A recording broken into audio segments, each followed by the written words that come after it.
A very welcome to each one of you. Now, जैसा मैंने आपको पास्ट में प्रॉमिस किया था कि हम इंग्लिश में सब कुछ करने वाले हैं, in fact class 9th 10th 11th 12th CBSE Bihar board each and everything.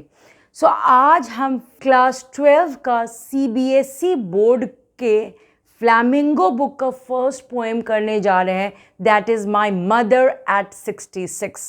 So now ये पोएम जो है My Mother at 66. Okay, this is a poem which is very very close to my heart. So now मैं अब आपको line by line पूरा poem थोड़ा fast पढ़ूंगी without wasting time. सो मैं poem पढ़ूंगी line by line और उसके बाद मैं आपको पूरे पोएम का अच्छे से एक्सप्लेनेशन दूंगी लाइन बाय लाइन का। Driving from my parents home to Cochin last Friday morning, I saw my mother beside me, doze, open-mouthed, her face ashen like that of a corpse, and realized with pain that she was as old as she looked, but soon put that thought away and looked out at young trees sprinting and merry children spilling out of their homes. But after the airport security check, standing a few yards away, I looked again at her, wan, pale as a late winter's moon, and felt that old familiar ache, my childhood's fear. But all I said was, "See you soon, Amma," and all I did was smile, smile, and smile. So let us start with the explanation of the poem. So poem के just beginning, starting lines में बताया गया है कि जो poet हैं वो अपनी मॉम से उनके घर मिलने गई थी, अपने घर गई थी अपने मॉम से मिलने, एंड वापस she is going back to Cochin, right. और दिन कौन सा है? फ्राइडे मॉर्निंग है। So she is going back to Cochin, but उनकी मॉम भी गाड़ी में उनके जस्ट बगल में बैठी हुई हैं। सो अचानक when she is going or when she is driving, okay, उनका जो चेहरा है वो अचानक अपनी मॉम का चेहरा देखती हैं तो शी गेट्स वेरी शॉक्ड, इसलिए वो सरप्राइज्ड और शॉक्ड हो जाती हैं because her mother is looking very old, बहुत ज़्यादा ओल्ड लग रही हैं, एंड शी इज़ डोजिंग। क्या लिखा हो? Dose open mouthed, her face ation like that, यानी डोजिंग मतलब गाड़ी में बैठे बैठे वो सो रही हैं, लाइट स्लीप है, एंड उनका मुंह खुला हुआ है। जनरली जो ओल्ड पीपल होते हैं बिकॉज दे बिकम वीक, तो सोते समय उनका मुंह खुल जाता है, वैसे ही इनकी मॉम जो पोएट है उनकी मॉम का भी मुंह खुल गया है।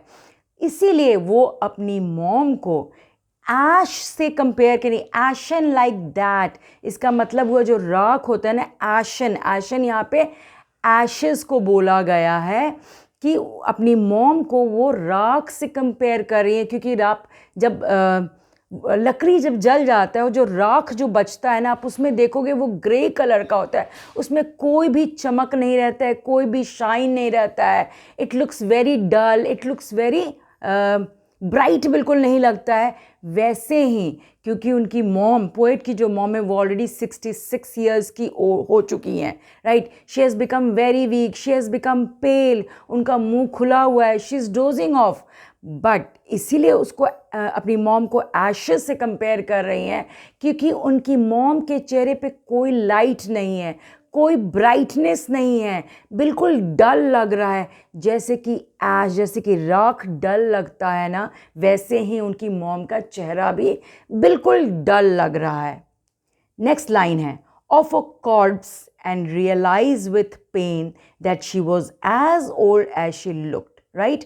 नेक्स्ट, सबसे पहले एशेस से कंपेयर किए, उसके बाद एक डेड बॉडी, कॉर्प्स का मतलब मैंने आपको बताया डेड बॉडी, फिर अपनी मॉम को वो एक डेड बॉडी से कंपेयर किए हैं। क्यों? क्योंकि आप भी कभी ना कभी लाइफ में किसी न किसी का डेड बॉडी ज़रूर देखे होंगे, और अगर आप रियलाइज़ करोगे कि जब वो आदमी ज़िंदा था, व्हेन ही और शी वाज अलाइव, तो एक शक्ल में एक लाइट रहता है, okay, he is active, he is in motion. But जब आदमी का डेथ हो जाता है ना, तो यू कांट बिलीव नहीं होता है कि the same person is lying, okay. क्यों? क्योंकि वो बिल्कुल डल हो जाता है, देयर इज़ नो मूवमेंट। आप जैसे उस बॉडी को उठा के जहाँ रख दोगे, वो बॉडी वहीं पड़ा रहेगा, ओके। सो रिमेंबर, वो सबसे पहले अपनी मॉम को ऐश यानी राख से कंपेयर की है पोएट, और दूसरी बार एक डेड बॉडी से कंपेयर की है, क्योंकि जैसे डेड बॉडी में कोई जान नहीं रहता है, कोई एनर्जी नहीं रहता है, कोई शक्ति नहीं रहता है, कोई चमक नहीं रहता है, वैसे ही उनकी मॉम जो 66 ईयर्स की हो गई है, ना तो कोई स्ट्रेंथ है, ना शक्ति है, ना बहुत ज़्यादा हिम्मत है, और ना ही चेहरे पे क्या है, कांति है या चमक है या ब्राइटनेस है, ओके। और ये भी वो रियलाइज़ करती हैं कि उनकी मॉम अगर 66 ईयर्स की हो गई है ना, तो वो बिल्कुल 66 ईयर्स की लग रही हैं। She is looking very old, she is looking very पेल। अब क्या होता है, put that thought away and looked out at young trees sprinting, the merry children spilling out of their homes, okay। तो एक्चुअली जो पोएट है, she gets very emotional, she gets mentally disturb, वो disturb हो जाती हैं अपनी mom को देख के। तो ये नेगेटिव फीलिंग्स को दूर करने के लिए वो जब खिड़की से बाहर देखती हैं ना, तो इट इज़ फुल ऑफ जो आउटसाइड वर्ल्ड है, जो खिड़की से, उनकी गाड़ी के खिड़की से बाहर है, that is full of energy, that is full of Joy, right, that is full of strength. क्यों? क्योंकि वहाँ मैरी चिल्ड्रन, खुश बच्चे हैं, जो बच्चे बहुत खुश हैं और अपने घर से झुंड में बाहर आ रहे हैं और प्लेग्राउंड की ग्राउंड की तरफ जा रहे हैं खेलने के लिए। ये बच्चे फुल ऑफ एनर्जी हैं, फुल ऑफ जॉय हैं, फुल ऑफ स्ट्रेंथ है, ओके। नेक्स्ट है स्पिलिंग। स्पिलिंग का मतलब मैंने आपको क्या बोला है, प्लेइंग या रनिंग, और वो भी तो झुंड में, जो बच्चे झुंड में अपने घर से बाहर निकल रहे हैं, दौड़ते हुए, भागते हुए ग्राउंड की तरफ जा रहे हैं। ट्री स्प्रिंटिंग, ट्री स्प्रिंटिंग का क्या मैंने आपको बताया है कि to run at great speed. So जब आप गाड़ी के अंदर, ट्रेन में स्पेशली बैठते हो ना, तो आपको ऐसा लगता है, ऐसा फील होता है कि हम लोग स्टेशनरी है, हम लोग मूव नहीं कर रहे हैं, बट ट्रेन के बाहर जो पेड़ है ना, वो स्प्रिंट कर रहे हैं, they are sprinting, trees are sprinting. ऐसा लगता है कि trees are moving, not moving, trees are running, और जल्दी जल्दी ट्रीज पास होते जाते हैं, right. So that is called tree sprinting. Next है, but after the airport security check, जब आप अपना फ्लाइट पकड़ने जाते हो ना, तो there is a security check at the airport. वैसे ही जब पोएट का सिक्योरिटी चेक हो जाता है, standing a few yards away, यानी कुछ दूरी, यार्ड्स का मैंने आपको क्या बताया, एरिया और लैंड, राइट। सो कुछ दूरी पर उनकी मॉम खड़ी हैं, वो अपनी मॉम को फिर से देखती हैं। I looked at her again, wan, wan का मतलब क्या होता है, पेल एंड कलरलेस, ओके, और of a late winter's moon and felt that old familiar ache. बिल्कुल ध्यान से इस लाइन को समझिएगा। फिर से वो अपनी मॉम को देखती है, जो बहुत ही पेल येलो, उनका चेहरा बिल्कुल कलरलेस लग रहा है, और अब इस बार अपनी मॉम को वो विंटर, ठंड के समय जो मून जो निकलता है ना, चंद्रमा जो निकलता है ना, उससे कंपेयर किया। क्यों कंपेयर किया गया है? क्योंकि जो विंटर का जो मून होता है ना, वो आपको क्लियर नहीं दिखेगा। रीज़न क्या है? क्योंकि वो फॉग से भरा, फॉग से कवर्ड रहता है, वो ब्राइट नहीं रहता है। सो दैट इज़ वाई अब वो अपनी मॉम को एक विंटर मून से कंपेयर किया है, क्योंकि उनकी मॉम का भी चेहरा कैसा लग रहा है, पेल लग रहा है, क्लियरली दिख नहीं रहा है, कलरलेस लग रहा है, okay.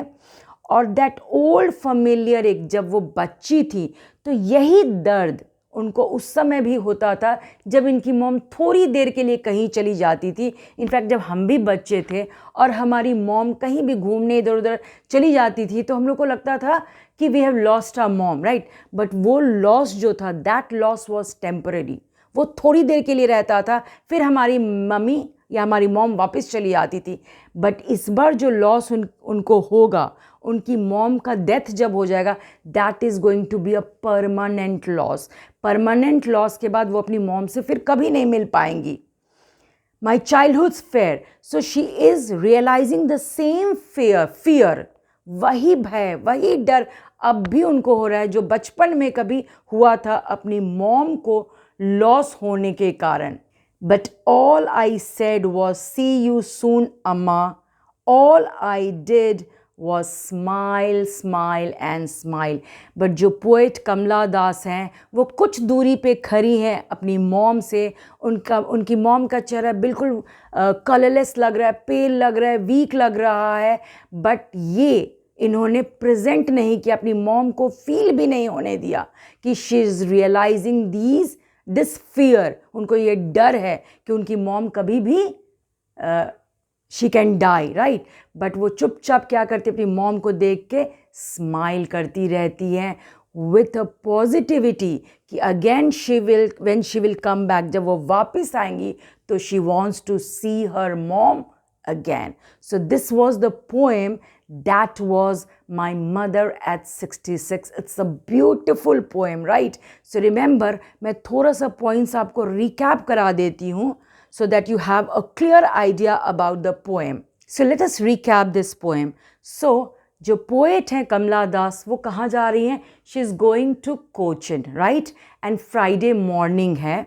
She is going to the airport, जिसमें गाड़ी में उनकी मॉम भी बगल में बैठी हैं. वो क्या होता है जिसको झपकी बोलते हैं ना, वो झपकी ले रही हैं, उनका मुंह खुला हुआ है. And she is looking very पेल, बहुत कमज़ोर लग रही हैं. ऐसा लगता है कि उनकी मॉम को केयर की ज़रूरत है, किसी सहारे की ज़रूरत है, बट शी इज़ हेल्पलेस. तो वो अपनी मॉम को दो चीज़ से सबसे पहले कंपेयर किए. एक तो एशेस से, राख से, दूसरा डेड बॉडी से. कि जैसे राख और डेड बॉडी में कोई चमक नहीं रहता है, कोई शक्ति नहीं रहता है, कोई स्ट्रेंथ नहीं रहता है, वैसे ही उनकी मॉम की सारी शक्ति ख़त्म हो चुकी है because she has become very old. कोई भी ब्राइटनेस नहीं है, कोई भी शाइन उनके चेहरे पे नहीं है. ओके. उसके बाद क्या होता है, क्योंकि बहुत नेगेटिव हो जाती हैं, तो इस नेगेटिव थॉट को बाहर करने के लिए वो खिड़की से बाहर देखती हैं. तो देखती हैं क्या कि trees are sprinting, trees are moving at a very great speed. ऐसा लगता है कि ट्रीज मूव करें, ट्रीज रन करें. बच्चे जो मेरी चिल्ड्रन है, खुश बच्चे हैं, दे आर स्पिलिंग, वो घर से बाहर आ रहे हैं, झुंड में और प्लेग्राउंड की तरफ जा रहे हैं खेलने के लिए. फिर उन्होंने अपनी मॉम को देख के फिर से एक विंटर मून से कंपेयर किया है. जब वो सिक्योरिटी चेक के बाद वो अपनी मॉम को देखती है, again she is looking very weak and she is looking very pail, okay, without any energy. तो इस बार उन्होंने अपनी मॉम को एक विंटर के मून से, विंटर के टाइम के मून से कंपेयर किया है. क्यों? क्योंकि विंटर के समय जो मून होता है ना, that is covered with fog, तो ब्राइट नहीं लगता है. वैसे इनकी mom, she is not looking bright, okay, उनमें कोई भी चमक नहीं है. उसके बाद एक होप से अपनी मॉम को देखती हैं and she keeps on smiling, right. And she says that I just smile and smile. Why? Because she smile with a positivity, okay, कि again when she is going to come back, her mom will be there for her and she will not lose her mother. So thank you.